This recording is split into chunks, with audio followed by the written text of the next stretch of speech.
পৃথিবীর একটা নারী আল্লাহর তরফ থেকে সালাম পেয়েছিলেন, তিনি হলেন মা খাদিজা। পৃথিবীর একটা নারী, সর্বশ্রেষ্ঠ নারী, দুনিয়ায় বেঁচে থাকতে থাকতে আল্লাহ যা জান্নাতে বাড়ি তৈরি করে দিয়েছিলেন, সেই নারী কাঁদছে। সেজন্য আমার মা বোনেদের বলি, যদি স্বামীকে খুশি করে ইন্তেকাল করতে পারেন, আপনার একটা লাইন খোলা থাকবে, স্বামী যদি দোয়া চায় স্ত্রীর কবরটা আল্লাহ বেহেশতের বাগান বানাবে। স্বামী যদি দোয়া চায় ওই স্ত্রীর আল্লাহ পাক কবরে জান্নাতের দরজা খুলে দেবে। স্বামী যদি বদদোয়া করে ওই স্ত্রীর কবরে আগুন জ্বলবে, ওই স্ত্রীর ঠিকানা হবে জাহান্নাম। তাই অন্য পুরুষের সামনে না সেজে, ভিডিও কল করে তার মুখ না দেখিয়ে, মাথা চুল না দেখিয়ে, ও ভাবিরা ভালো করে মেকআপ করে, ভালো করে শুলে শ্যাম্পু দিয়ে, আর যদি কাটা ব্লাউজ গায়ে দিলে ভালো লাগে, তাহলে কাটা ব্লাউজটা স্বামীর সামনে গায়ে দিয়ে এসো। স্বামী যদি খুশি হয়ে যায়, আল্লাহ পাকের আরো খুশি হয়ে যাবে। স্বামী যদি বলে সকিনা চুল খোলো দেখবো, খুলে দাও, চুল খোলো, মাথায় হাত বুলাবো, মাথা যত চুল আছে অত পরিমাণ নেকি হবে। কাটা ব্লাউজ গায়ে দাও, যে আমার সামনে এসো দেখি, কাটা ব্লাউজ গায়ে দেবে। যত রকমের কায়দাবাজি জানা আছে স্বামীর সামনে করো, আল্লাহর আরশ খুশি হবে। এই কায়দাবাজি যদি অন্য পরপুরুষের সঙ্গে করো, রাসূলুল্লাহ বলেছে ঠিকানা জাহান্নাম হবে। ও ভাবি গো, স্বামীকে বিরাট ভালোবাসো, স্বামীকে প্রচন্ড ভালোবাসো, যত রকম কায়দা আছে সব কায়দা প্রয়োগ করো, স্বামী খুশি হয়ে যাক। আপনার ইন্তেকালের পরে স্বামী যদি 40টা বিয়ে করে, আপনার কথা যেন ভুলতে না পারে।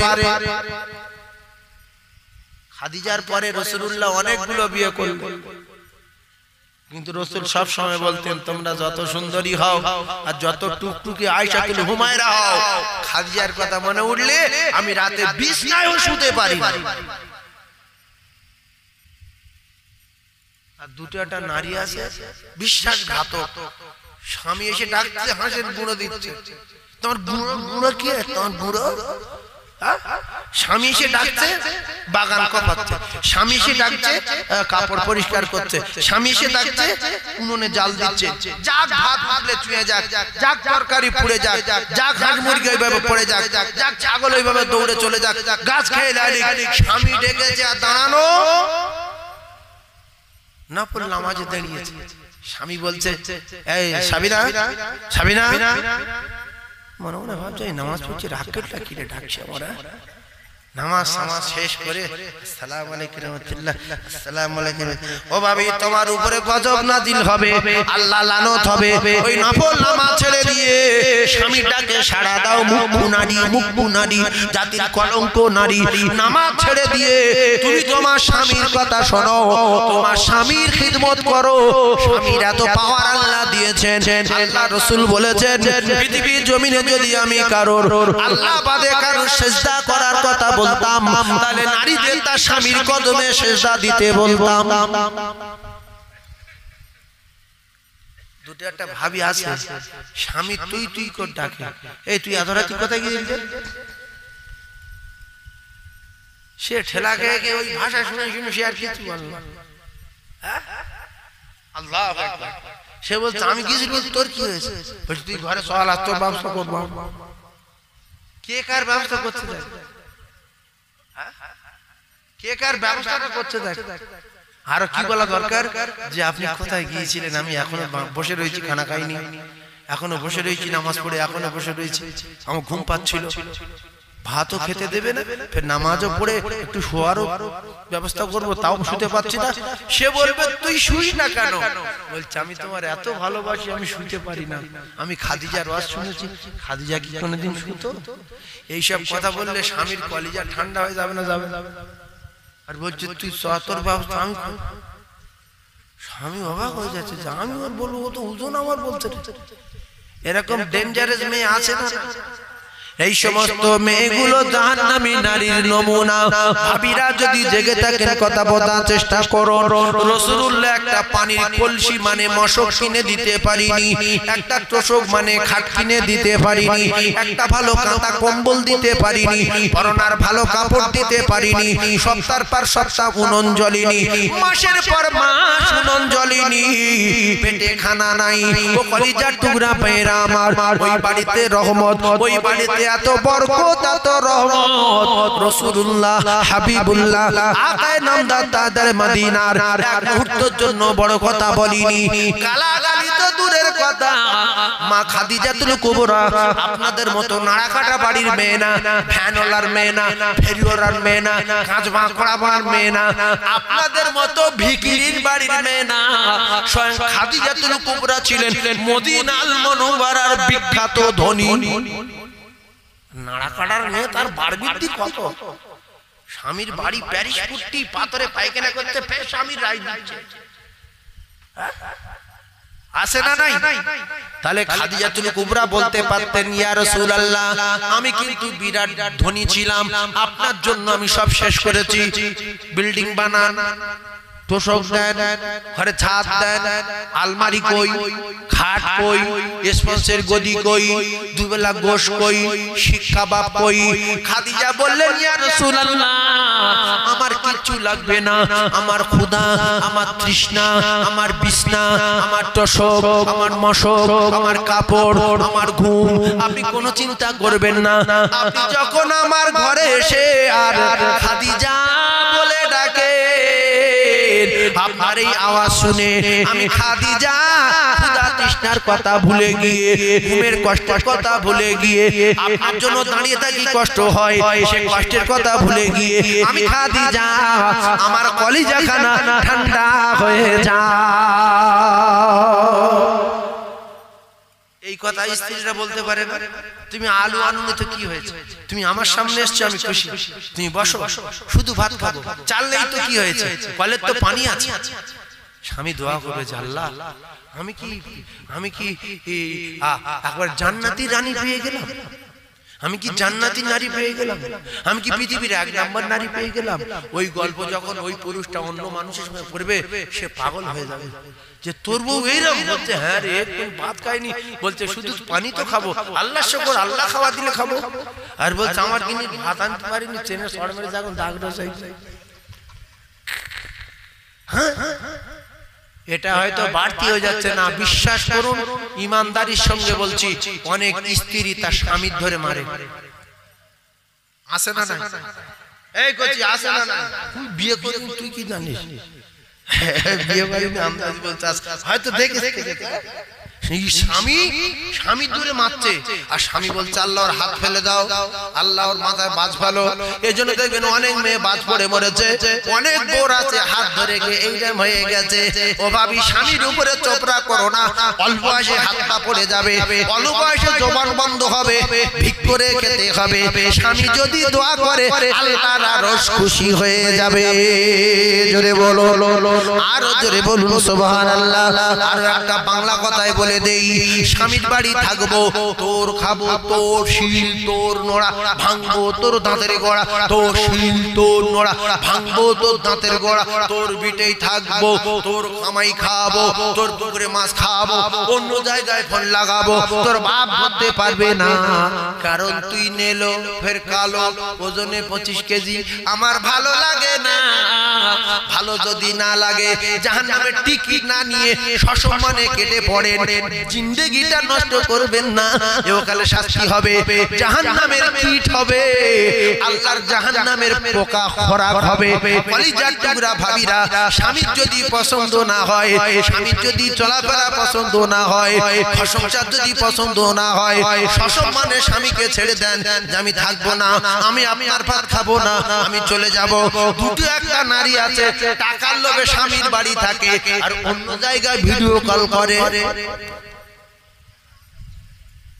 এই কথা ঠিক না? তোর বাড়ি থাকবো, তোর ভিটে থাকবো, তোর ডাব খাবো, শরীর গরম হয়ে যাবে, তোর কাছে ডাব খাবো, শরীর কমজোরি হয়ে যাবে, তোর ডিম মুরগির ডিম খাবো, খেয়ে অন্য জায়গায় ভিডিও কল করবো। মিডিয়ারা ডিম খাচ্ছে তোর ওই দিকে, তাহলে তুমি আমার মুরগির ডিম, আমার পুকুরির মাছ, আমার মুরগির গোশ, আমার ইট ভাটার কাজ করার পয়সা, ধান চালানোর পয়সা, আমার দেওয়া শাড়ি তুমি পরে অন্য জায়গায় কল করছো কেন?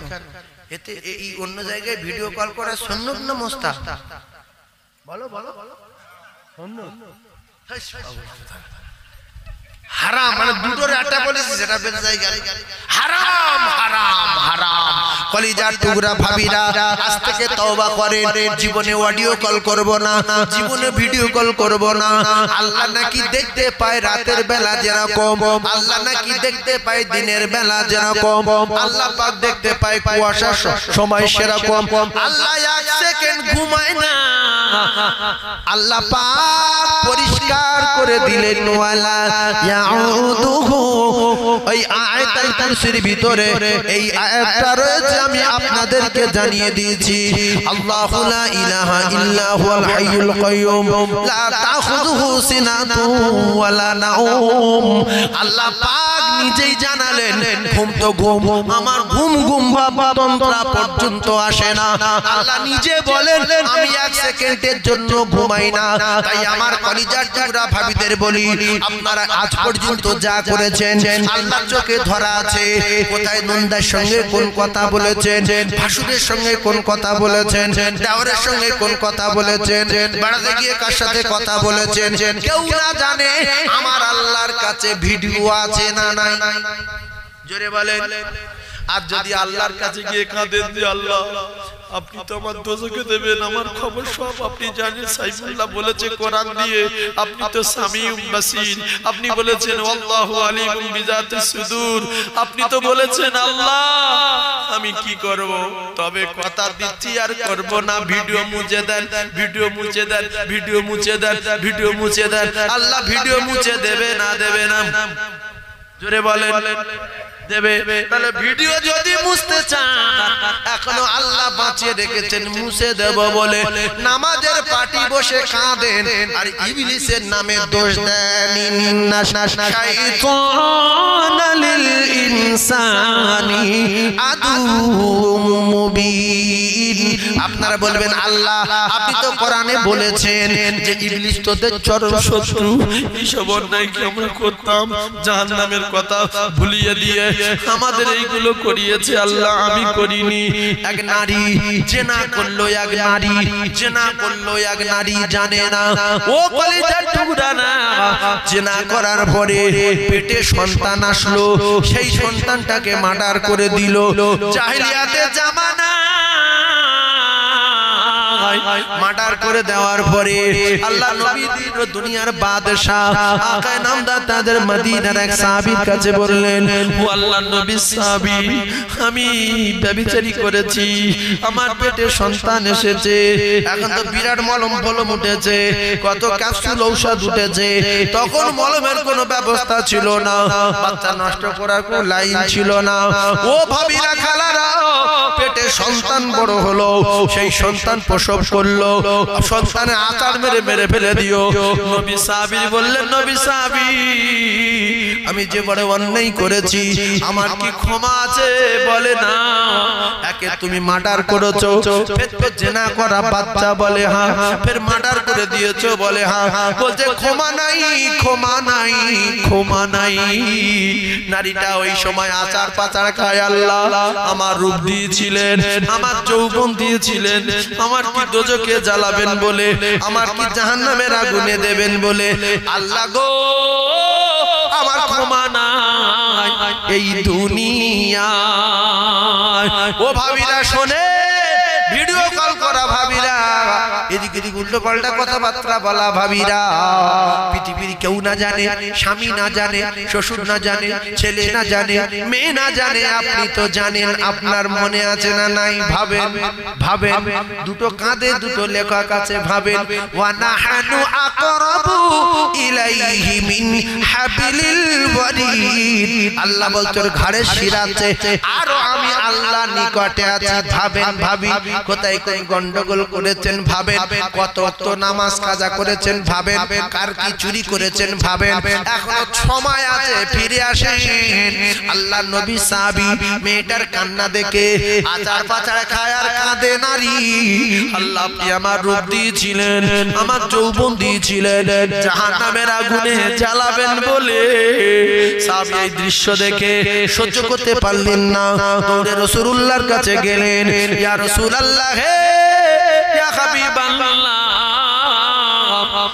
এক নারী জেনা করেছে বলছে তারপরে বলছে তার পেটে সন্তান এসেছে তারপরে সেই সন্তান প্রসব করলো তারপরে তাকে মেরে ফেলে দিল তারপরে কি হলো নবী সাহাবী বলেন ইয়া রাসূলুল্লাহ ওই মেয়েটা আমার কাছে বলছে গুনাহ মাপের কোন লাইন আছে আমি বললাম না লাইন নেই আপনি কি বলছেন বলেন হুজুর বলছে মেয়েটা শুনে কি বলল বলছে আচার পাচার কাচ্ছে আর কাচ্ছে আল্লাহ আমার কি ক্ষমা হবে না আমার রূপ যৌবন দিয়েছিলেন কি জাহান্নামে জ্বালাবেন বলে আল্লাহ নবী বললেন সাহাবী তুমি এই মুহূর্তে দৌড়ে চলে যাও ওই নারীটাকে সুসংবাদ দিয়ে দাও ও যদি তওবা করে আর জীবনে করব না বলে আমি রাসূলুল্লাহ কথা দিলাম আল্লাহ পাকের রহমতের দরজা খোলা আছে আল্লাহর কুদরতি কোলে তুলে নেবে জোরে বলো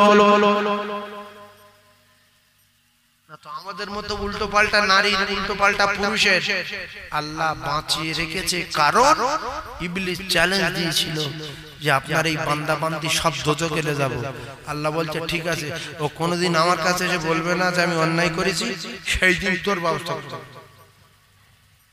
তাহলে আমরা যারা বসে আছি সব কিন্তু ভালো মানুষ বললে হবে না পিছনের কথা চিন্তা করেন অনেক কিছু মনে উঠবে উঠবে না বলে অনেক কিছু মনে উঠবে এখন ভুল তো করে ফেলেছে কিছু করার নাই আর আপনি যদি দুনিয়ায় লুকান আল্লাহ বলছে কিয়ামতের কোটি কোটি মানুষের সামনে ভিডিও খুলে দেব বলবে এইগুলো তুই করেছিস এর চিনিস বলবে হ্যাঁ এই মেয়েটা চিনিস বলবে হ্যাঁ এর সাথে গন্ডগোল বেঁধেছিস কটা লোক দেখছে কটা লোক 10-12 হাজার অত না মানুষ হাসরের মাঠে নাকি 10-12 হাজার লোক কত হবে না করোড় কত কোটি কত করোড় মানে কি কিছু বলা যাবে একবার তাকবীর দেবেন নারী তাকবীরটা একটু জোরে বলেন নারী তাকবীরটা এই কইছি জোরে বল না নারী তাকবীর আল কোরআনের আলো আল হাদিসের আলো নারী তাকবীর নারী তাকবীর আমি জোরে বলতে পারছি না আপনারা জোরে বলতে পারছেন না তবে জোরে বলবো আল্লাহ বলাবে আমাদের ডাক্তার শাহাদাত বলেছে সাদমুখ আলম নার্সিমির মালিক যে হুজুর আপনি এই ওয়াজ করেন কি হিকমত দেখেন আর অনেক অনেক ডাক্তার বলেছে যে কথা বললে কান ছেড়ে যাবে ও আপনার অসুবিধা হবে ডাক্তার বলেছে যে তুমি যে কাজ করো রাত্রিবেলা রাত জাগো আর গাড়িতে নাঙ্কার ঝাঙ্কার খাও ওইভাবে টুকটুক করে চলো রাতটা ফ্রি মাইন্ডে কেটে যাবে আর নাইলে 27-28 বছর ঘুমাওনি এই 14-15 দিন শুয়ে আছো আর ফের যদি শুয়ে থাকো আস্তে আস্তে পার্টস গুলো দুর্বল হয়ে আসবে বলছে লোকের সঙ্গে কথা বলো টুকটুক করে বলো আমি এরকম কথা বলছি এরকম কথা বলালো এই মাইক বন্ধ করে দিলে আর কোনো সাউন্ড হবে না আমি কত আস্তে বলছি মাইকটা কত জোরে দেওয়া আছে বলে আওয়াজ হচ্ছে বিরাট আস্তে বলছি এতক্ষণ 2-3টে গজল বলা হয়ে যেত এই যারা বল খেলা করে গায়ে ব্যথা হলে ফের যায় যে খুব ব্যথা হয়েছে ফের যায় ব্যথা মরবে কি কথা ঠিক না আমার শরীরে প্রচন্ড ব্যথা এই যত নাড়াচাড়া খাচ্ছি হাঁটছি চলছি যাচ্ছি আস্তে আস্তে কমে আসছে আমার কলিজার টুকরা ভাই এখনো আমার 1 মাস শুয়ে থাকার কথা মারাত্মক অ্যাক্সিডেন্ট ডাক্তার শাহাদাত বলছে যে কানে 19টা সেলাই মাথায় চোট নেই এ তো আজব ঘটনা লাখে একটা রোগী এরকম দেখা যায় না কানে 19টা সেলাই মাথায় চোট নেই কথা বুঝতে পারেন আরো যেখানে যেখানে ছড়ে টড়ে গেছে সে তো গেছে। বলছে মাথা যদি ফেটে যেত, মাথা যদি কিছু হতো, ব্রেনে আঘাত যদি হতো, ওয়াজ তো ওয়াজ, আর কথা বলতে পারতেন না ভালো কথা, জনমের মতো কথা শেষ হয়ে যেত। তো আমি বলছি আমি সব বুঝতে পারছি, সব ঠিক আছে। গড়িয়া গিয়ে ওখানে যে রিপোর্ট হয় কি গো, সিটি স্ক্যান করে, ওখানে গেলাম গড়িয়াতে গিয়ে, সেখানে সিটি স্ক্যান করলাম, হাঁটুর ছবি করলাম, ডাক্তার বলল মাথার কোনো অসুবিধা নাই। তারপরে আমাদের সোনাখালীতে একটা নাক কান গলার ডাক্তার আসলো, তারে কানটা দেখালাম, বলছে পর্দায় 3 জায়গায় চিড় হয়ে গেছে। দাগটা আমার ছবিতে দেখালো, যেই দেখেন আপনার এই ডান কানের পর্দা কি হয়েছে। আমাদের ডাক্তার শাহাদাত বললেন যে না, চলো ওয়াজ করো, আল্লাহ ঠিক করে দেবে। তো আমি আজকে 4 দিন ওয়াজ করছি, 4 দিন ওয়াজে আছে। আমি তো ভাবছি আমি খুব ভালো আছি, আল্লাহ করাচ্ছে।